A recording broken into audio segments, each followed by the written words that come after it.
제가 이재명 정부 초기에 냉장고를 부탁해 이재명이 그 국정화재 그 났을 때 국가적인 재난 상황에서 갑자기 예능에 출연을 했잖아요. 근데 그때는 이재명 지지율이 너무 높아서 제가 저거를 계속 까니까 청와대에서도 고발도 하고 주변에서도 좀 말리는 사람들이 있었어요. 아, 이미 이재명 정부 들어서가지고 초기인데 왜 또 주진우 혼자서 까고 있냐라고 했는데 제가 그때 어떤 얘기를 했었느냐. 아니 잘못하는 거를 지금이야말로 국민의힘이 여당에서 야당으로 바뀌었는데 야당의 야성을 보여줘야지. 지금이야말로 싸울 때지. 지금은 그렇게 눈치 볼 때가 아니다라고 해서 제가 저거를 계속 그 좌파들이랑 조리돌림 당해가면서 싸웠거든요. 근데 여러분 어떻습니까? 그런 것들이 쌓여서 이재명 지지율이 떨어지고 그때 저 맹보했을 때만 해도 지들끼리 신나가지고 이재명이 연임해야 된다, 8년 저 대통령 해야 된다, 막 거의 영구 집권해야 된다는 식으로 지들끼리 떠들면서 그러던 때예요, 저 때가. 근데 지금은 어떻습니까? 지금은 나중에 해설을 해드리겠지만 이재명 스스로도 이제는 연임은 거의 포기하는 분위기예요. 그러니까 제가 여러분들 싸우는 게 무의미하다고 얘기하는 분들이 좀 싸움의 동력을 떨어뜨리는 거거든요. 무의미하지 않습니다. 제가 이거 들려드린 이유가 제가 저때 싸울 때만 해도 아무 의미가 없어 보였는데 지금은 딱 각인이 된 거예요. 아, 쇼하는 정부구나. 응? 겉으로는 국민 위하는 척, 겉으로는 뭐 세월호 사건 이런 걸로 사실상 얼마나 그 민주당 진영에서 우려먹다시피 했습니까? 거기다가 또 몇천억 들여서 또 기념관을 만들겠다라고 하잖아요. 근데 자기들은 막상 우리나라 정보들이 다 불타고 있는데 자기 인기 끌라고 냉장고를 부탁해 가가지고 히히덕거리고 있는 거잖아요. 이번에도 그 동해에서 우리 군인이 안타까운 사고를 당한 상황에 하에서 골프 쳤는지를 물어보는데 대답을 안 하는 상황이 생겼잖아요. 이게 다 연결되는 거예요. 사람의 본질이 나오는 겁니다. 이재명이 평소에도 바른 말하고 만약에 올바르게 살아온 사람이라면 몇 번 실수해도 국민들이 넘어가 줍니다. 근데 본인이 살아온 삶이 매번 거짓이고 어제명이라고 하잖아요. 어제 이재명이 얘기했던 걸 다 뒤집으면은 지금 이재명한테 되돌려줄 수 있는 거죠. 이재명이 뭐라고 그랬습니까? 윤석열 대통령이 빨리 내려오는 것이 주식시장에 무조건 좋은 거다. 환율에 무조건 좋은 거다라고 했는데 지금 환율 엉망에 오늘 주가 폭락하고 있습니다. 자기 말대로라면 이재명이 내려와야 주식시장이 제대로 되는 거예요. 저는 그 점을 말씀드리고 싶고 그래서 일단은 그날의 좀 이상한 뉴스들을 몇 개 소개시켜 드리거든요. 그러면서 좀 아이스 브레이킹 시간을 갖는데 첫 번째 기사 한번 먼저 보겠습니다. 아니 그 학생이 여교사의 몰카를 찍다가 걸렸는데 이 경찰 아버지가 휴대전화를 부숴서 증거인멸을 했어요. 일단 경찰 아버지가 있으면 증거인멸해도 되는 겁니까? 이게 지금 장윤기 사건에 이어서 이게 좀 뭐랄까요? 지금 보안수사권 폐지하겠다고 하는데 경찰의 수사 관련된 비리가 너무 심해요. 여러분 그렇지 않습니까? 너무 심합니다. 잠깐 이 댓글 한 번만 봐주세요. 네. 너무 심한데 왜 이렇게 되느냐? 경찰이 기존에보다 수사권을 다 가져가다 보니까 경찰 자기들끼리 서로 봐주고 챙겨주는 게 지금 저는 관행처럼 이미 자리 잡았다고 봐요. 지금 증거 같은 경우에는 우리가 범죄자 스스로는 증거를 인멸해도 따로 처벌이 안 됩니다. 남이 대신 증거를 없애주면 처벌이 되는데 또 아버지 같은 경우에는 증거인멸을 하더라도 처벌을 하지 않아요. 왜? 그냥 예를 들어서 아들이 죄를 짓고 왔는데 아버지가 그 죄를 보고 막 북한처럼 이 수사당국에 발고를 할 수는 없잖아요. 그러니까 인간의 본성에 반한다고 보기 때문에 아버지가 아들의 증거를 인멸해 주는 거는 원래는 죄가 되지 않습니다. 그거는 뭐 우리나라만 제도가 잘못된 게 아니라 그냥 인간의 본성에 가깝다고 보는 거예요, 그게. 그러면 어떻게 해야 되느냐? 경찰이 증거인멸이 없도록 신속하게 압수수색을 하면 범죄를 저지른 사람이나 범죄자의 아버지나 증거를 인멸할 틈이 없는 거예요. 근데 이번에는 아버지가 경찰이면 얼마나 지식이 많겠어요?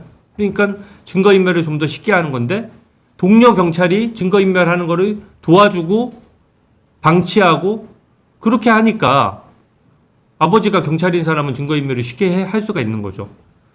제가 뭐 아버지가 증거를 인멸하라 이런 건 아닌데 그냥 이거는 증거인멸할 기회를 주는 거기 때문에 이게 문제가 되는 겁니다. 그리고 제가 막 그 얘기 많이 했었잖아요. 그 검찰에 있을 때는 지금보다 훨씬 야근도 많이 하고 주말에도 일을 많이 했어요. 근데 제가 열심히 했다 이걸 떠나서 왜 그렇게 할 수밖에 없냐면은 범죄를 저지른 범죄자는 증거를 막 없애려고 하고 검사나 수사관은 증거를 빨리 찾으려고 합니다. 속도전이에요. 상대방보다 더 먼저 증거를 잡으면은 범죄자를 처벌할 수 있는 거고 범죄자가 한 발 빨라서 범죄자가 더 머리가 좋아서 그냥 먼저 증거를 없애면은 완전 범죄가 되는 거예요. 정말로 완전 범죄가 돼버리거든요. 그러면은 다 범죄자들은 완전 범죄를 꿈꾸잖아요. 그리고 범죄를 저지르고도 걸리지 않은 사람이 생기면은 계속 범죄를 저지르고 싶은 생각이 드는 거예요. 제가 검사 때 하나 사건이 갑자기 생각났는데 잠깐 말씀드리면은 어떤 그 남녀가 사귀는 연인 사이예요. 근데 둘이 굉장히 큰 댐 있잖아요. 안동댐처럼 굉장히 큰 댐에 제가 댐 이름은 생각이 안 납니다. 큰 댐에 둘이 차를 타고 들어간 거예요. 들어갈 때는 같이 들어갔는데 남자가 나올 때는 혼자 나왔어요. 그래서 그러고 그 여성분이 실종이 된 거예요. 근데 경찰이 수사를 하는 과정에서 제가 보니까 경험이 없으니까 그 남자를 불러다가 막 어떻게 보면 엄청나게 쪼은 거예요. 그러면서 CCTV를 턱하니 보여주면서 야 둘이 안동댐 앞에 가서 둘이 들어가 놓고 나올 때는 어떻게 너 혼자 나올 수가 있냐? 네가 죽인 거지? 라고 얘기해서 그 남자가 예 사실은 제가 싸우다가 욱하는 마음에 밀어가지고 제가 죽였습니다 하고 자백도 했어요. 근데 그 사건 어떻게 됐는지 아세요 여러분? 이 사람이 자백을 번복하면서 시체도 찾지를 못하고 결국은 그 사람은 처벌도 못하고 되게 어정쩡한 상태로 영구미제로 남았습니다. 왜 그렇게 됐냐? 뭐가 잘못됐냐? 제가 안동댐을 예로 드리니까 말씀하신데 안동댐은 댐 이름이 제가 그냥 예시를 든 거예요. 다른 댐으로 좀 할게요. 무슨 댐이 있지? 하도 안동댐 얘기를 많이 듣다 보니까 팔당댐을 할게요. 팔당댐. 죄송해요. 근데 너무 끔찍한 사건이잖아요. 제가 그래서 그 검사로 가서 몇 년 전 사건인데 그거 한번 해결해 보려고 기록을 아무리 뒤져도 어쩔 수가 없는 거예요. 근데 어떻게 했어야 되느냐? 그때 경찰관이 가지고 있는 증거는 CCTV 증거를 확보한 거를 미리 얘기했으면 안 됐어요. 그러니까 초반에는 일부러 범죄자가 거짓말을 하게도 일부러 놔두거든요. 되게 심리 게임이에요. 범죄 수사가 전문성이 있어요. 그래서 그날의 동선부터 천천히 물어 나갔어야 됩니다. 그래서 이 범죄자가 나는 여자친구하고 같이 팔당댐 안에 들어간 적도 없어. 그리고 나는 그때 딴 데 친구랑 술 먹었어. 이렇게 오히려 허위 알리바이를 되도록 그냥 가만히 놔뒀어야 돼요. 근데 경험이 너무 적으니까 제가 지금 안동댐을 예시로 들었더니 제가 팔당댐으로 좀 할게요. 근데 제가 직접 겪은 사건이에요. 근데 결국 저도 해결을 못했어요. 저도 수사로 되게 이름을 날렸던 사람인데 해결이 안 되더라고요. 몇 년이 지나니까 이미 증거가 다 소실이 돼서. 근데 이 사람이 몰래 여자친구랑 갔다가 밀어서 댐에서 밀어놓으니까 시체가 발견이 안 됐거든요. 그러면은 이 사람이 거짓말하게 놔두고 계속해서 거짓말을 쌓아나가도록 했다가 어느 순간에 자백을 받고 그 나중에 CCTV 증거가 들이밀어졌으면은 저는 이 사람 살인죄로 처벌됐을 거라고 봅니다. 근데 너무 빨리 경찰이 자기가 들고 있는 카드를 다 보여준 거예요. 근데 이 형사소송법에 대한 이해가 없어요. 그 경찰에서의 자백은 증거 능력이 없어요. 왜냐하면은 경찰에서 좀 압박하거나 강압적으로 수사할 수 있잖아요. 그래서 경찰에서는 아무리 자백을 했어도 번복을 하면은 증거가 안 됩니다. 그렇기 때문에 굉장히 신경을 써서 이거를 범인을 몰아갔어야 되는데 그냥 와 증거 찾았다. 둘이 들어가서 한 명이 나왔으니 당연히 네가 죽였지. 엄청나게 논리 비약이 있는 거거든요. 살인죄는 그 사람은 무기징역 보내야 되는 사건인데 얼마나 증거가 치밀해야 되겠어요. 그러니까 뭐 무슨 둘이 먹다가 하나 죽는 뭐 그런 속담도 아니고 둘이 가서 한 명이 나왔으니까 나머지 한 명이 죽였다 이건 안 되는 거예요. 그러니까 결국은 그 남자가 어떻게 변명을 했냐? 그 여자랑 싸우고 나는 화가 나서 여자를 내려둔 채 차를 타고 나와버렸다. 이렇게 결과적으로는 자기 변명은 이제 짠 거죠. 뻔한 거짓말이죠. 하지만 그렇게 남자친구랑 싸우고 그 여성분 혼자 자살했을 가능성을 배제할 수가 없잖아요. 그러니까 이런 중요 사건에서도 초기에 만약에 제가 너무 안타까웠어요. 초기에 저 같은 검사랑 상의를 했으면은 이 사건은 무조건 그 사람은 구속되고 처벌이 됐을 겁니다. 그러니까 마음이 약해가지고 욱하니 사귀던 사이에 우발적인 살인을 하다 보니까 자기가 자기 범죄를 자백까지 했는데 자백했던 게 다시 번복이 된 거예요. 제가 왜 이런 말씀을 드리느냐? 제가 이 사건 얘기하면요 오늘 하루 종일도 할 수 있어요. 이런 류의 되게 안타깝게 사장되는 사건이 많고 우리나라의 실종 사건 의외로 되게 많습니다. 근데 실종 사건들 중에서 10명이 실종되면 여러분 몇 명의 범인이 잡힐 것 같아요? 물론 실종된 분들 중에서는 단순 가출도 분명히 있어요. 근데 10명이 실종돼도 장기 실종, 한 10년 이상 실종되면은 사실은 범죄의 피해자일 수 있는 거거든요. 열에 평균적으로 2건 또는 3건 정도 해결이 됩니다. 그러니까 7건은 살인사건일 수도 있는 사건이 묻히는 거예요. 너무 끔찍하지 않습니까? 지금도 아마 그런 사건은 부지기수일 거예요. 물론 검찰이나 검사도 완벽하진 않지만 증거가 있으면 빨리빨리 보는 사람이 임자라는 생각으로 빨리빨리 증거를 챙겨야지.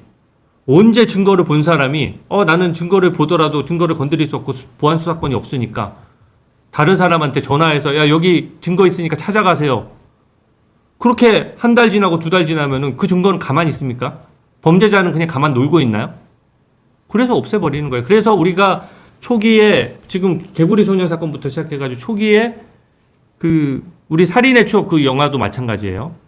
살인의 추억도 수사 방법이나 이런 것들이 되게 후진적이다 보니까 빨리 잡을 수 있었던 연쇄 살인 사건이 끝까지 가서 못 잡았고 뒤늦게 잡힌 거거든요. 그래서 저는 이런 예시를 들면은 더 생동감 있을 것 같아서 제가 말씀드렸는데 제가 또 다음에 생각나는 사건도 있으면 또 한 번씩 말씀을 드릴게요. 와, 근데 이게 너무 분하더라고요. 막 그 살인자를 눈앞에서 놓치는 그 기분이 있잖아요. 와, 쟤는 진짜 살인한 게 분명한데 어떻게 할 수가 없는 거예요. 증거를 망쳐버렸기 때문에. 그래서 제가 오늘은 뭘 말씀드리고 싶냐면은 왜 쟤네들이 보안 수사권을 없애려고 하느냐. 검찰에 대한 복수심. 또 이제 민주당 같은 경우에는 노무현 전 대통령이 검찰 수사를 받다가 서거를 했으니까 검찰 탓이야 라는 논리를 가지고 지금 얘기를 하는데 저는 지금 현재 국민의 삶이 훨씬 더 중요하다고 보는 겁니다. 그 과거 사건을 들고 와서 갑자기 야 검찰 니네가 과거에 잘못했었잖아. 그건 너무 좀 어떻게 보면 상식적이지 않잖아요. 합리적이지 않은 판단이거든요. 근데 얘네들이 또 검찰에 대한 복수심도 있지만 뭐가 있냐면은 수사제도를 엄청나게 복잡하게 만들면요, 여러분. 국민들은 되게 불편하고 권력자는 백을 쓰기가 되게 좋아요. 제가 중국의 수사기관 표를 하나 보여드릴게요. 이게 이게 지금 제가 만든 표가 아니라 옆에 게 중국어로 돼 있는 실제 이 중국의 수사 흐름도입니다. 그리고 그 옆이 제가 한글로 옮겨 놓은 거예요. 번역을 해가지고. 그러면은 저 중앙위원회가 뭐냐면은 사실상 공산당 중앙위원회를 얘기하는 거예요. 그러니까 공산당이 제일 맨 위에 있죠. 그죠? 그리고 부서가 너무 많지 않습니까? 공안부, 최고인민검찰원, 최고인민법원, 법무부, 국가안전부, 성에 가면 성정부, 국가안정청, 사법청, 공안청, 고급인민검찰청. 이게 완전 무슨 매직아이도 아니고 너무 복잡하잖아요. 이거 글씨 읽으실 필요도 없습니다. 딱 봤을 때 어떠세요? 내가 범죄에 피해를 입었는데 저런 체계 안에 들어가서 나를 보호하라고 하면 내가 어떻게 보호합니까? 누구한테 뭘 얘기해서 보호할 거예요? 근데 이 제도가 정말 복잡하게 만드니까 어떤 현상이 일어났냐? 중국은 범죄를 저질러도 공산당의 자녀는 처벌이 되질 않아요.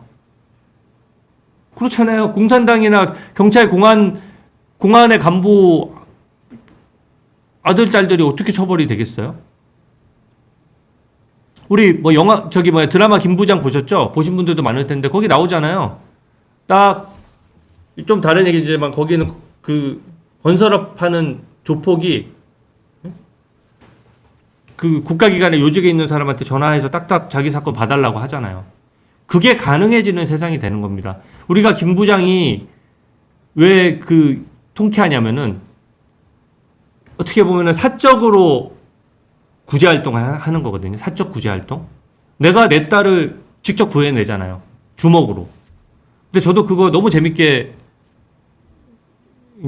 봤고 또 그 액션은 영화적 액션이니까 다 재밌게 봤는데 왜 이게 국민들한테 통쾌감을 줄까라는 생각을 해봤어요. 근데 그거는 안타깝게도 국가가 범죄로부터 국민을 안전하게 보호를 못하니까 뭔가 개인이 구제하는 게 국민들에게 카타르시스를 주는 거예요. 되게 좀 역설적으로 국가가 국가 몫을 못하는 측면이 강하니까 이게 드라마로서 더 공감이 되는 겁니다. 근데 이게 사적 복수라는 게 일본이 제일 심하거든요. 일본은 명예훼손 사건이 의외로 잘 없어요. 왜? 일본 사람들 중에는 명예를 실추당하면은 막 옛날에 사무라이 정신 뭐 이런 걸로 해가지고 실제로 뭐 칼 들고 가서 자기 명예를 훼손했다고 막 죽여버리는 사건들이 종종 발생해요. 그러니까 알아서 서로 안 건드리는 겁니다. 근데 그게 정상적인 상황은 아니잖아요. 그래서 제가 이거를 진심으로 걱정을 하는 거예요. 근데 우리나라 제도가 어떻게 가고 있냐? 제가 저번에 만들었던 표, 이걸 가지고 제가 실제 이 법사위에서 제가 보여줬던 법무부 장관한테 들이밀었던 편인데 한번 다시 띄워봐 주세요. 그때 민주당이 추진하려고 했던 게 이거예요. 가운데 국가수사위원회가 보이죠? 중수청, 경찰, 공수처, 특검, 공소청, 법원, 또 특별재판부의 특검에 또 이제는 헌법재판소까지 이 복잡한 제도를 우리가 어떻게 이용을 합니까? 그래서 제가 법무부 장관한테 이거 띄워놓고 퀴즈를 몇 가지 냈어요. 자기들이 법안 만들었으니까. 이런 경우에 어떻게 되냐? 뭐 중수청에서 사건을 반려하면 어디로 가는 거냐? 자기들도 몰라요. 만든 사람이 모르는 제도를 국민이 어떻게 이용합니까? 사람들이 이거 처음 펴보고 환공포증이 걸릴 것 같다라고 했어요. 이 동그라미가 엄청 많잖아요. 이거 환공포증 있으신 분들은 조심하세요. 미리 경고를 해드렸어야 되는데. 제가 그래서 이거 틀어놓고 난리를 치니까 얘네들이 국가수사위원회는 가운데 빨간색 있죠. 이건 없앤 거예요. 제 주요 성과 중에 하나입니다. 국가수사위원회까지 만들어 놓았으면은 앞에 보여드렸던 중국 거랑 똑같아지는 거예요. 그래서 내가 중국 따라하냐 니네.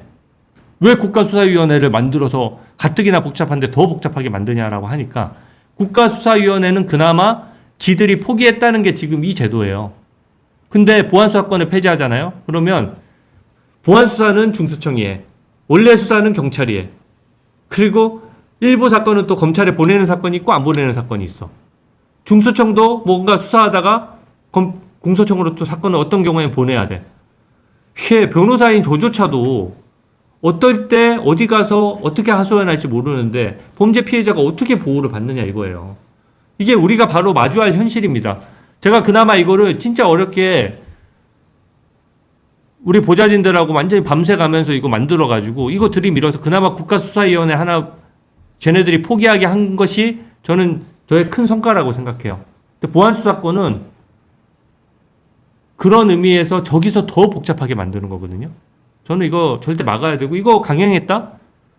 엄청난 정치적 책임을 지게 될 겁니다. 나중에 이재명 탄핵이 그걸로 될 거라고 저는 생각해요.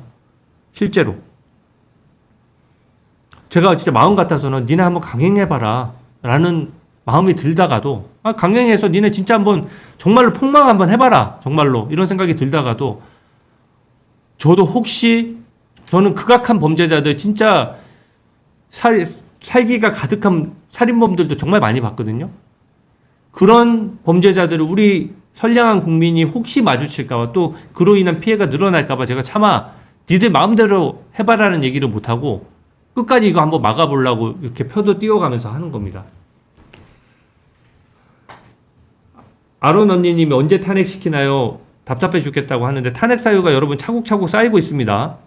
탄핵 사유는 충분히 쌓였고 지금 요번에 제가 이제 추가로 말씀드릴 텐데 민주당 내에서도 이재명에 대한 반감이 엄청나요. 이번에 정청래 김민석이 붙는 과정에서 이재명에 대한 기존의 민주당 지지자 중에 한 절반 정도는 완전히 등을 돌린 거예요. 저는 탄핵? 여러분 저 가능하다고 생각합니다.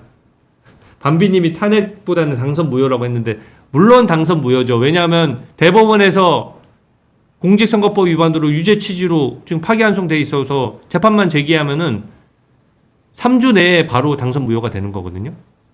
근데 쟤네들이 지금은 안 움직이잖아요. 그러니까 재판 제기가 됐든 당선 무효가 됐든 탄핵이 됐든 하야가 됐든 저는 끝까지 밀어붙여야 된다는 거죠. 그리고 제가 뭐 억지 얘기합니까? 민생을 이렇게 망쳐놓고 부동산 시장 망쳐, 환율 망쳐, 물가 망쳐, 주식 시장 망쳐, 외교 망쳐 다 망쳐놓고 본인이 본인 재판 없애려고 또 위법 행위까지 한다면 그게 탄핵 사유지 뭐 보겠습니까?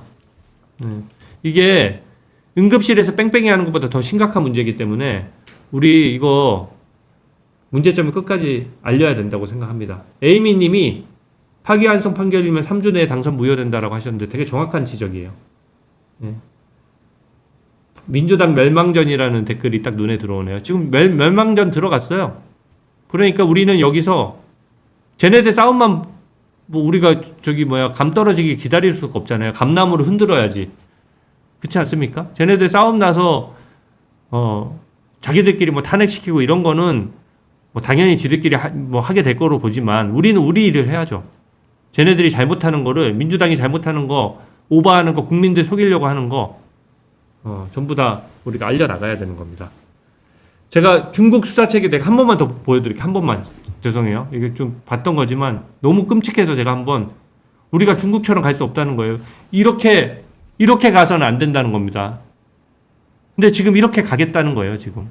아무리 감언이설로 간다고 해도 그냥 복잡하게 만들어서 검찰의 업무도 어떻습니까? 공산당이 뻑하면 위원회 만들어요. 왜? 위원회는 공산당 입맛대로 움직이기 쉬워요. 그러니까 박상용 검사 탄압하기 위해서 검찰의 미래위원회라는 위원회를 만들어서 거기서 박상용 검사 사건도 뒤집으려고 하고 박상용 검사도 탄압하려고 하고 하잖아요. 근데 검찰이라는 정규조직에 법무부라는 정규조직에 미래위원회가 왜 필요합니까? 위원회라는 건 책임을 안 지는 조직이에요. 이거 보세요. 제일 위에 정법 개통도에 보면은 중국에서 중앙위원회를 딱 두고 있잖아요. 어디 배울 거 없어서 공산당 걸 배우냐 이 얘기입니다. 저는. 자, 이제는 민주당 그 개헌 문제를 얘기를 해볼게요. 저는 좀 솔직히 좀 걱정을 했거든요. 제가 이게 좀 좋은 소식인데 이재명이 연임하고 싶어서 환장하는 거 여러분 보셨죠? 왜 그러냐? 너무 권력력도 강하고 또 자기 마음대로 하니까 얼마나 좋겠어요. 거기다가 자기 사법 리스크도 온전하게 지우려면 나중에 공소취소를 해도 또다시 기소될 수 있는데 한 번 정도 대통령 더 하면은 8년을 하게 되면은 권력도 공고해지면서 자기 재판이 날아가게 되겠죠. 근데 그렇게 하기 위해서는 헌법을 개정해야 되는데 그러려고 국민의힘을 끝까지 흔들고 개헌 저지선을 흔들려고 하는 거거든요. 근데 지금 보니까 어제 주식시장이 폭락할 때 이재명 연임 얘기를 하니까 지금 민주당 내에서도 정청래를 지지하는 사람들은 야, 이재명 너 민주당에서 대통령 겨우 시켜줬더니 굴러온 돌인데 어떻게 보면은 용병처럼 대통령 시켜줬더니 네가 정통 민주당을 무시하고 네 마음대로 연임한다고? 네가 민주당 주인이야? 라고 생각하는 민주당 사람들이 많아진 거예요. 이거 굉장히 큰 현상입니다. 아마 정무적으로 큰 흐름이 완전히 바뀌는 사건이고요. 저는 조정식 국회의장이 너무 고마워요. 네. 조정식 국회의장이 정말 바보 같은 타이밍에 바보 같은 형식으로 이재명 어떻게 보면 전당대회에서 이재명 편들어 주려고 우리 이재명 각하는 연임도 가능하신 정말 훌륭하신 분이니까 우리 이재명 각하를 위해서 김민석 총리를 당대표로 세우십시다. 뭐 이런 논리적인 흐름 하에서 그거 연상시키기 위해서 개헌 얘기를 했는데 하필이면 주가가 10% 빠지는 날에 이재명 때문에 부글부글하고 부동산 정책 때문에 부글부글해서 국민 분노가 하늘에 치솟을 때 민주당 내에서도 정확히 양분돼 있을 때 이 얘기를 꺼내니까 완전히 영린을 건드린 거죠. 그러니까 조정식이 뜨거라 싶어서 오늘 사과했어요. 절대 아니다.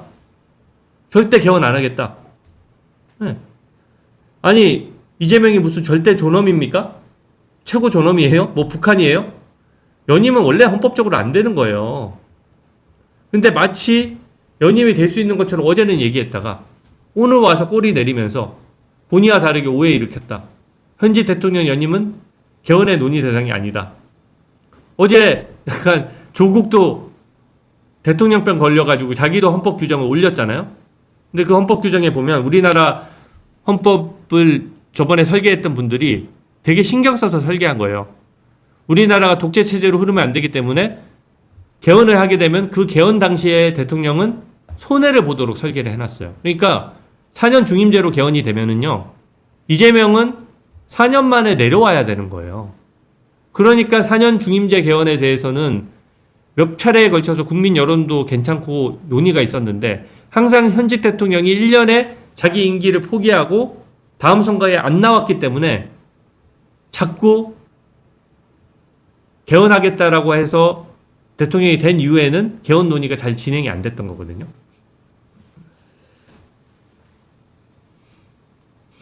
최강성 의원님이 1타 범죄 강사 이재명이라고 해주셨는데 하여튼간 이재명도 머리를 엄청 굴리는 스타일이잖아요. 그러니까 이것도 연임하려고 머리를 쓰다가 조정식이 진짜 미울 것 같아. 나는 조정식 제가 어제 장난으로 조심하라고 했는데 조정식 의장 몸 조심해야 됩니다. 완전히 이재명한테 찍힐 일을 한 거예요 어제. 진짜 눈치 없이 한 거고 이제는 수습에 들어가느라고 정신이 없어요. 그러니까 김민석 후보가 어떻게 얘기했습니까? 만약에 이번에 김민석이 정청래한테 역전 당하잖아요. 이것 때문에 역전 당하는 거예요. 그만큼 커요. 왜? 그냥 친명계가 8년간 우리가 다 해먹을 거야 라고 선포를 한 거나 다름없어요. 그러니까 차기 권력 어떤 대선 후보도 어떤 다음 우리 민주당 후보는 없어. 이재명이 계속 할 거야.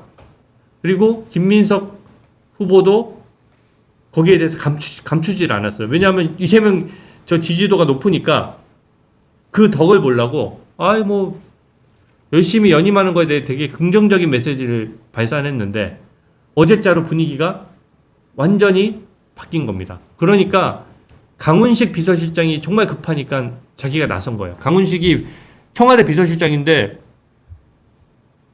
자기가 지금 모시고 있는 이재명한테 유리한 내용인데 비서실장이 나와서 아니라고 하잖아요. 현직 대통령은 절대 연임 안 됩니다. 흔들리지 말아야 할 역사적인 합의이기 때문에 이거는 절대 개헌하더라도 이재명한테는 적용 안 됩니다라고 이재명의 비서실장이 선포를 한 겁니다. 제가 그래서 오늘 메시지 아침에 이거 나오기 전에 야 이재명 입장 뭔데? 계속 저는 못을 받고 싶은 거예요. 왜 그러냐? 이 사건이 있기 전에는 민주당이 은근히 헌법 규정만 잘 바꾸면은 이재명 연임할 수 있어라고 대부분 떠들고 다녔어요. 왜? 이재명한테 잘 보여가지고 장관이나 이런 좋은 자리라도 한 자리 하고 싶은 욕심 플러스 그리고 이재명의 지지율이 너무 높고 민주당 지지율보다 항상 더 높으니까 이재명 덕보겠다 이런 걸로 우리 이재명님 너무 좋습니다. 하늘이 내리신 대통령 10년 20년 했으면 좋겠습니다. 이렇게 아부 떠는 사람들이 요직에 갔잖아요. 근데 그게 지금 이 시점으로부터는 저는 불가능해진 거예요. 저는 속이 다 시원합니다. 어떻게 보세요 여러분은? 이러고 이재명이 연임하려고 개헌을 할 수 있는 동력이 있을까요?